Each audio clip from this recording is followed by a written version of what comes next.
Hello everybody, Bowie. So this is just a weekly wrap up, I suppose, of what I've been watching this week, and I'm trying to watch 2 films a day when I finish work. So firstly, I finally finished, and I've had this for 3 years, finally finished Roberto Rossellini's War Trilogy with Germany Year Zero. All 3 films are great. Germany Year Zero is understandably bleak, dealing as it does with a child in post-war Germany, and the ending is just desolate, to say the least. Been digging through the garage again, Mum and Dad's garage, so I hadn't watched this in about 8 or 9 years. So Django, classic, what can you say, absolute classic spaghetti western.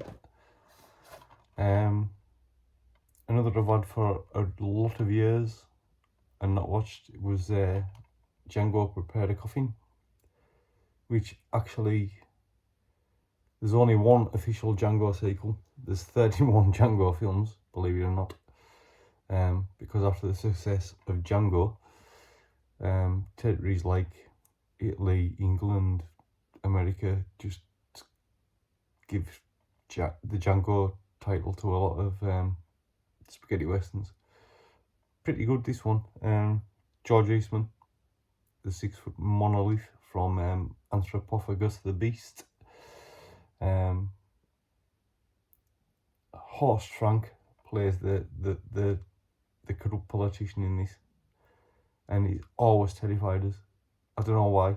He's just like blonde hair, blue-eyed German actor, but there's just something about his eyes that scare me. This was rewatch on Dangerous Ground. Robert Ryan and Ida Lupino. Ida Lupino actually directed 2 days of this film when the director was ill. And it's a good noir. It starts off with, like, Robert Ryan's like a hard-boiled cop and will do anything to get his man, and then his like boss kind of suspends him and says go out in the country, and it is wild country. It's like snowy landscapes, rural. There's been a young girl's been murdered, and then he turns into a manhunt with Ward Bond, the massively racist Ward Bond. And then it kind of turns into a melodrama, but I wouldn't say it. A lot of people have criticised this film for turning into a melodrama, and it just, it's more than that, I think. But it's Nicholas Ray. It was known for melodrama, but this is like a hard-boiled, proper, really great noir, I think. Oh, and a film I absolutely loved. So I finally finished. I've got the indicator.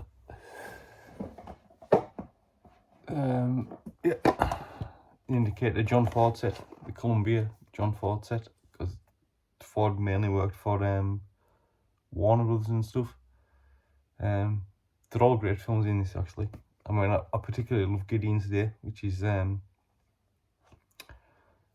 detective film with Jack Hawkins set in London, which, is kind of really out of John Ford's ballpark. It's not a western, it's blah blah blah, and it's modern day, and it's set in London, but it's really good detective film, really good. It's kind of quite funny bits in it, really funny bits in it, actually. But the one I watched this week, to complete that, because I've had this for a couple of years, was The Whole Town's Talking with Edward J. Robinson, and it was hilarious. It's hilarious, and Edward J. Robinson absolutely shines in this film. 1935, by the way. He plays a mild-mannered clerk who's mistaken for a gangster, but then the gangster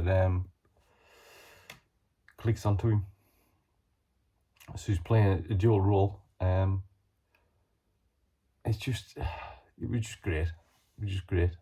I mean, you see the Edward J. Robinson that's like a dramatic actor, and then you say the Edward J. Robinson is like the gangster actor, and it's funny. It's funny. And Jane Arthur, she's great in as the female lead, and it's just 95 minutes of like screwball comedy. Well, kind of screwball comedy, but not. But yeah, again, un-Fordian, you know, not a western, but funny, a Ford comedy. I had this for years as well. Well, for 2 or 3 years, which is Criterion's Night of the Living Dead, which includes the work print, which is called the Night of Anubis. Night of Anubis, yes. But yeah, just groundbreaking film, absolutely groundbreaking. And I still love the story that when Romero and his his cinematographer had a wet print, what they called a wet print. So it's literally, they've just got the rail and they threw it in the back of the car, and they were driving to New York, and they heard on the way to New York that Martin Luther King was assassinated, which made it all the more pertinent, I suppose. But yeah, they're on the way to New York just to put it in the cinema and say, like, what do you think? But yeah, groundbreaking horror film.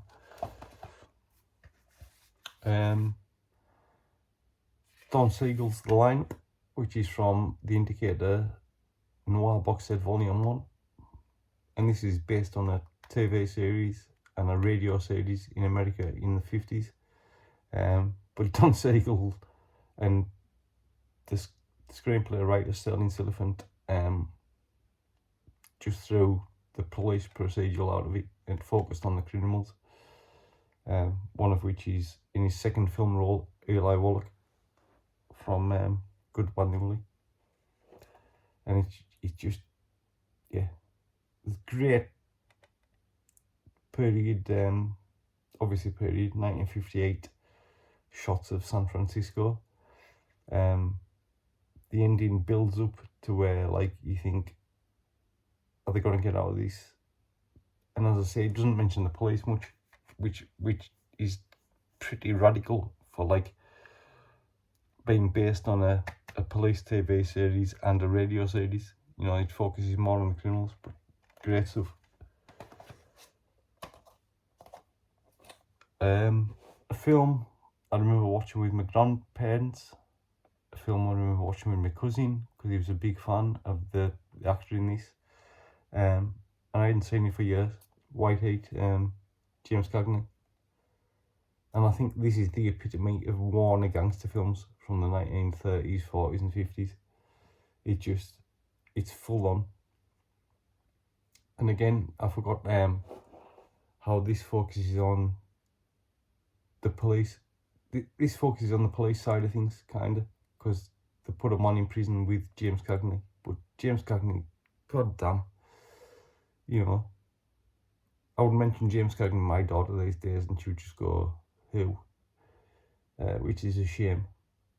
And it's a goddamn shame that, like, this is one of the few, I think I've got another one, yeah, Public Enemy, one of the few James Cagney films available on Blu-ray. Where's Strawberry Blonde? Where's Yankee Doodle Dandy? Yankee Doodle Dandy. Where are all these films? Because I mean, this man was like the top of the pile as a star once upon a time. So yeah, get more James Cagney out. There won't be. I've had this for 2 years as well, and you know I'm a big Poliziotesschi fan. But it was Fractured Vision's great disc of silent action with Luke Miranda and Thomas Millian, Mel Ferrer. But this is more like a socio-political Poliziotesschi. It's about a right-wing Italian industrialist that's trying to do a coup d'etat, which I thought was amazing, because I mean most of the Poliziotteschis I watch are just like mafia, cops versus mafia kind of stuff, but this was really fascinating and a really great ending where you just know something's going to go wrong, and the tension builds up and builds up and builds up, and you just go, oh no. And Thomas Millian is literally in it, the great Thomas Millian is literally in it for like 3 scenes, and Thomas Millian never looks the same in any film.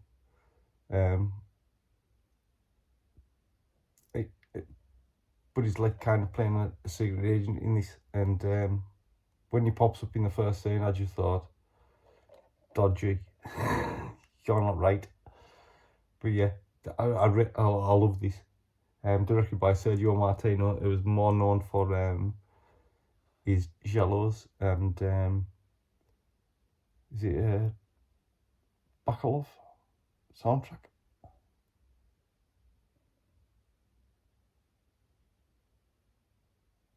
No, maybe not. But anyway, yeah, I loved it. And I mean, you got to think about, like I say about Poliziotteschis, Italy in the 70s was an absolute minefield of political kidnappings, assassinations. Judges were being assassinated by the mafia. You got the Red Brigade, they were blowing subways and underground railways up, and yeah, but this is one of the ones that, like, and I say I've watched many Poliziotteschis over the years, but this one like kind of captures it. And today's first film, because I'm catching up on this week, today's first film is a perfect film. I think it's an absolutely perfect film, and that's rare. It's rare. And I mentioned him last night in my video, directed by Billy Wilder. It's The Apartment with Jack Lemmon. It's just, there's not a scene wasted, not a line wasted.